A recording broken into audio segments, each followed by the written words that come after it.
Welcome to the electric vehicle project.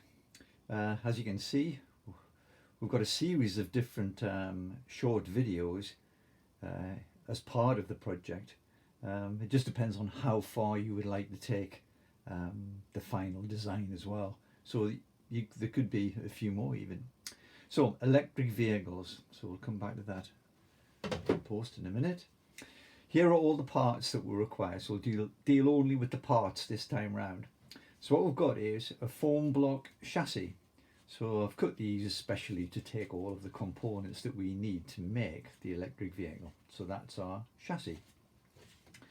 We've got wheels made from the same material, plastic foam used in modelling. There we go. As you can see, the centre holes, they're about 6 centimetres across, 6 centimetres diameter. So there are two sets of wheels. We've got the rear wheels, which are the thicker ones, and we've got the front wheels, which are the thinner wheels, same diameter.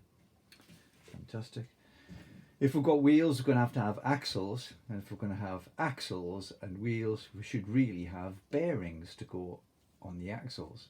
So that's what these tubes are. So these plain whitish tubes are bearings.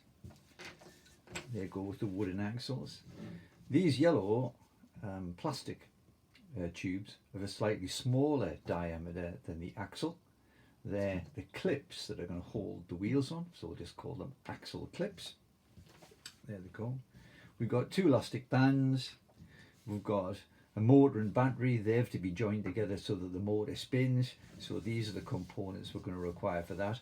And that little component there, that little plastic pulley, and we'll come back to that later. Fabulous. So we're going to start with just the motor and the wires. Now let's introduce a couple of other things. It would be helpful to have a pencil sharpener for later on, and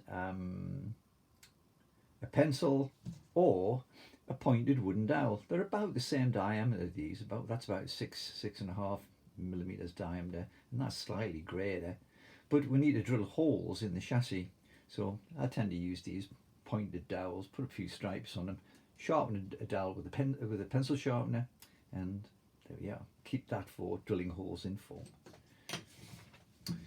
So in the first video coming up, what we're going to do is show how to join the electrical wires to the electric motor. There's a couple of other parts we're going to need for that called sleeves. We'll introduce those in the next video.